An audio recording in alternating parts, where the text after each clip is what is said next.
Good morning, dear students. Today we will do revision of our chapter 1 of history, that is Rise of Nationalism in Europe. Student, in this chapter we will study about the process of nationalism in Europe, that how nationalism emerged in Europe. So first of all, we will study about the social condition of Europe कि Europe के अंदर जो nationalism का idea था वो कैसे spread हुआ. And after that we will study about the French revolution which is most important, कि कैसे जो फ्रेंच रेवोल्यूशन जो हुई थी 1789 में उसका इफ़ेक्ट जो है, या वो कैसे उसने एक मॉडल रोल प्ले किया नेशन के, या एक जो नेशनलिज्म का आइडिया है उसको लेके आने में. सो फर्स्ट ऑफ ऑल जो हमारा चैप्टर स्टार्ट होता है, जहाँ से हमारे क्वेश्चंस भी आते हैं 1 मार्क, हमारे पिक्टोरियल फॉर्म क्वेश्चंस भी आते हैं कि 1848 में क्या होता है. जो फ्रेडरिक सेल्यू है, जो कि एक फ्रेंच आर्टिस्ट होते हैं, वो एक प्रिंट बनाते हैं, एक पिक्चर बनाते हैं, एक ऐसी विजुअलाइज पेंटिंग बनाते हैं जिसमें उनका जो ड्रीम है एक डेमोक्रेटिक और सोशल रिपब्लिक का, वो क्लियर अप होता है. यानी कि वो एक ऐसी कंट्री चाहते हैं जहाँ पे सभी लोग आपस में मिल के रहे, एक डेमोक्रेटिक फॉर्म ऑफ गवर्नमेंट की तरह रहे, जहाँ पर इंग्लिश पीपल, जो अमेरिकन पीपल थे, या जितने भी स्वीडिश पीपल है, जर्मनी पीपल हैं, वो सब के सब इकट्ठा एक ही फ्लैग के साथ, मतलब एक ही फ्लैग के अंडर जो है वो एक ही क्यू में खड़े हैं. जबकि एक्चुअल में ऐसा पॉसिबल नहीं था. जर्मन अलग होते हैं, इंग्लिश पीपल अलग होते हैं, जो ऑस्ट्रियन पीपल हैं या जो इटली वाले पीपल हैं वो अलग अलग होते हैं. तो सब एक्चुअल में पॉसिबल नहीं था. बट ये कैसे पॉसिबल हुआ, कैसे जो है ये सब चीज़ें, मतलब उसने अपने ड्रीम के अंदर, अपनी पेंटिंग के अंदर इस चीज़ को विजुअलाइज किया, सबको एक ही जगह पे शो किया. तो जो ये सरयू का जो एक विज़न था उसको बोलते हैं यूटोपियन विजन. यानी the people of the world all are grouped as a distinct nation. ठीक है, यानी कि वो सब एक ही कंट्री के लगे, इस टाइप का जो है उनका एक ड्रीम था, तो उन्होंने अपनी पेंटिंग में विजुअलाइज किया. तो 19th सेंचुरी में ऐसे बहुत सारे जो है लीडर्स आए, बहुत सारे ऐसे पेंटर्स आए जिन्होंने अपने अपने फॉर्म में जो है पॉलिटिकल और जो मेंटल वर्ल्ड है यूरोप का, उसके अंदर चेंजेस को शो किया. तो ये जो रिजल्ट है, मतलब इन सब चीज़ों का रिजल्ट क्या निकला, emergence of nation state. Nation state क्या होता है? नेशन स्टेट मतलब एक ऐसा स्टेट जो है जहाँ पर मेजॉरिटी ऑफ जो सिटीज़न होंगे उनको जो है जो रूल करेगा वो कोई एक, मतलब वो सिर्फ रूलर के अंडर ही नहीं होंगे अपने, उन सब के अंदर एक कॉमन सेंस ऑफ आइडेंटिटी होगी, एक शेयर्ड हिस्ट्री होगी. यानी सब लोग मिलकर रहेंगे, एक ही जगह पे रहेंगे. और जो मॉडर्न स्टेट होता है उसमें मेनली क्या होता है, मॉडर्न स्टेट के अंदर जो पावर होती हैं वो सबवर्जन कंट्रोल में होती हैं. उसकी अपने अपनी एक प्रॉपर टेरिटरी होती है, और जहाँ पर जो है लोग बहुत लॉन्ग पीरियड ऑफ टाइम से जो है वहाँ पे रहते हैं. तो वो होता है मॉडर्न स्टेट. तो ये तो जस्ट एक शॉर्ट रिवीजन है कि कैसे करके जो है वहाँ पे नेशन का आइडिया आया.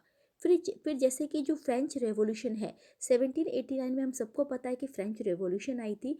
तो जो फ्रेंच रेवोल्यूशन का इफेक्ट क्या हुआ, या कैसे जो है वो इस आइडिया ऑफ नेशन के अंदर उसने रोल प्ले किया. तो सबसे पहले हम सबको पता है 1789 में जो है फ्रेंच रेवोल्यूशन आई थी. जो पॉलिटिकल और कॉन्स्टिट्यूशनल चेंजेस थे इस टाइम पे जो आए थे फ्रेंच रेवोल्यूशन के, उन्होंने जो है एक जो सवर्जनिटी थी उससे, मतलब उसको उसको एक तरह से जो मोनार्की सिस्टम था वहाँ पे फ्रेंच सिटीजन के अंदर, उसको मोनार्की सिस्टम से सवर्जिनिटी फॉर्म में ट्रांसफ़र किया. सेकेंडली, जो आइडिया ऑफ ला पैट्री था, ला पैट्री मीन्स क्या होता है, द फादरलैंड. ये इंपॉर्टेंट वर्ड है, क्वेश्चन आता है. द आइडिया ऑफ ला पैट्री यानी द फादरलैंड.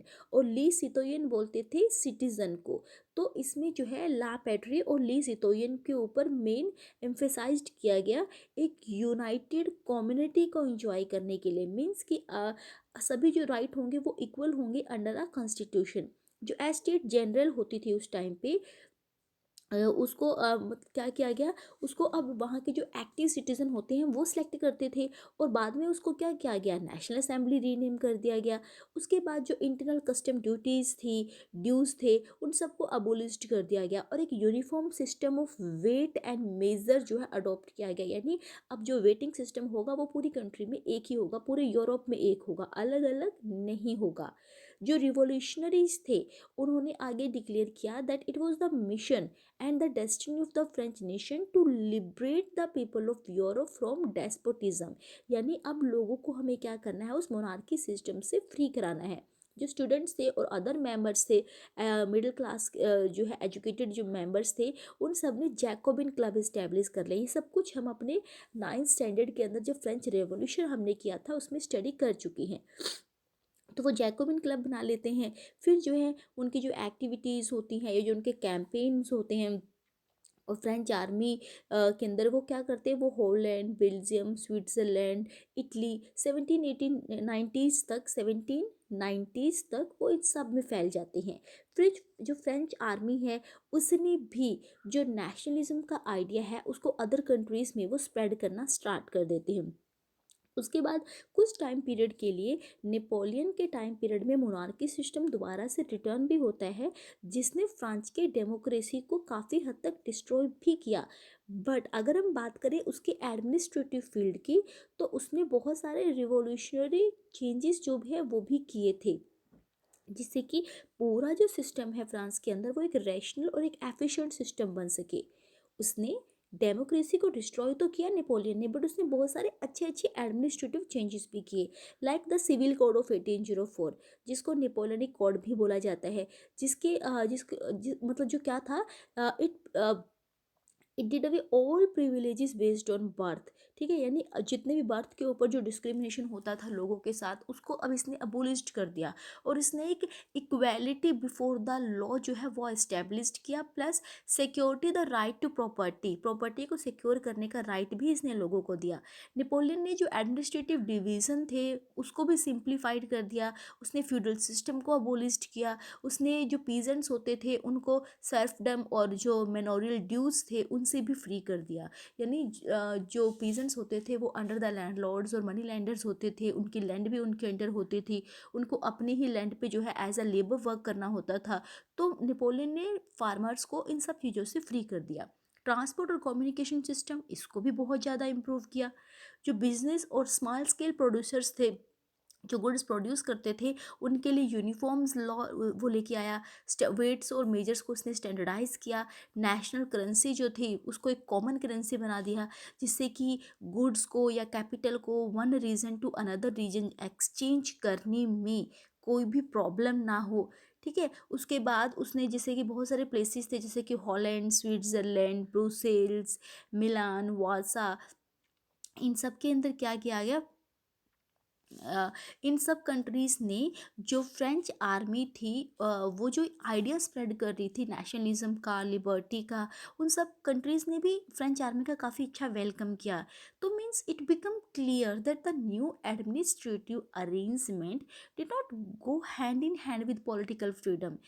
मतलब जो जितने भी जो चेंजेस आ रहे थे, वो ये नहीं था कि जैसी कंट्री में सिचुएशन थी उसी के अकॉर्डिंग आ रहे थे। टैक्सेस जो थे वो इंक्रीज हुए, सेंसरशिप लगाई गई, फोर्स्ड कंस्क्रिप्शन किया गया फ्रेंच आर्मी के अंदर, तो जिससे कि पूरी जो कंट्री थी, पूरा जो यूरोप था, उसके अंदर भी सब सारी चीज़ जो थी वो स्प्रेड होती जा रही थी। तो ये सब चीज़ें क्या था, एक तरह से एडमिनिस्ट्रेटिव चेंजेस के लिए काफ़ी ज़्यादा एडवांटेज एक तरह से एडवांटेज जो थी वो काफ़ी ज़्यादा शो कर रही थी। तो अब इस सब चीज़ों से जो नेशनलिज्म था यूरोप के अंदर वो कैसे स्प्रेड होता है, ठीक है। तो जर्मनी, इटली और जो स्विट्ज़रलैंड थी, वो बहुत सारे किंगडम्स में, जैसे कि डचीज, कैंटोन्स, बहुत सारे रोलर्स के अंदर डिवाइड होते थे। तो उस टाइम पे क्या था, वो मतलब उन लोगों के अंदर ऐसा नहीं लगता था that they are sharing a collective identity और अ कॉमन नेचर, क्योंकि हर एक, जर्मनी अलग, इटली के लोग अलग, स्विट्ज़रलैंड की लैंग्वेज, रिलीजन, हर एक चीज़ अलग अलग होती थी। हंगरी के अंदर जो हाफ ऑफ पॉपुलेशन थी वो मगियार जो लैंग्वेज थी उसको बोलते थे, और जो बाकी हाफ थे वो एक डायलेक्ट्स होता था वहाँ का वो बोलते थे। ठीक है, ऐसे ही अलग अलग थ्री डोमिनेंट्स ग्रुप्स होते थे, तो वो लोग भी अपनी अपनी बाउंड्री के अंदर अपने अपने एम्पायर में रहते थे। तो अलग अलग डाइवर्सिटी थी उस टाइम पे। अ, तो अलग-अलग डाइवर्सिटी को बाइंड कैसे करें, उसको इकट्ठा कैसे करें, ठीक है? ये प्रॉब्लम थी। फिर जो अरिस्टोक्रेसीज़ थे और जो न्यू मिडल क्लास थी, उनकी प्रॉब्लम आती थी कि सोशली और पॉलिटिकली क्या था, एक अरिस्टोक्रेसी जो थी वो एक डोमिनेंट क्लास थी उसी कॉन्टिनेंट के ऊपर। जो मेंबर्स थे इस क्लास के, वो बड़े ही common view of life spend करते थे। उनके अंदर बहुत सारे रीजनल डिविजन्स होते थे। उनकी जो फैमिलीज़ होती थी, they often tie up with the relationship of marriage. उसमें बहुत सारे पावरफुल अरिस्टोक्रेसीज थे जिनके स्मॉल ग्रुप होते थे। उनकी जो टाउन्स के अंदर उनकी स्प्रेडिंग जो थी वो बहुत ज़्यादा थी। कमर्शियल क्लासेस उस टाइम पे जो है एमर्ज हो चुकी थी। जो मार्केट के अंदर जो है प्रोडक्शन वगैरह करती थी। इंडस्ट्रियलाइजेशन जो था इंग्लैंड के अंदर, वो सेकेंड हाफ सेंचुरी तक जो है बिगेन हो चुका था। बट जो फ्रांस था और जो जर्मन स्टेट थे, वहाँ पर 19 सेंचुरी के बाद जाके इंडस्ट्रियलाइजेशन आया था।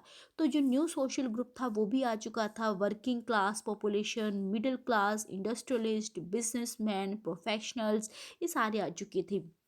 अ, इसी बीच में जो एजुकेटेड या जो लिबरल मिडिल क्लासेस थे, उन्होंने क्या किया, आइडिया ऑफ नेशनल यूनिटी को उन्होंने वो लेके आए।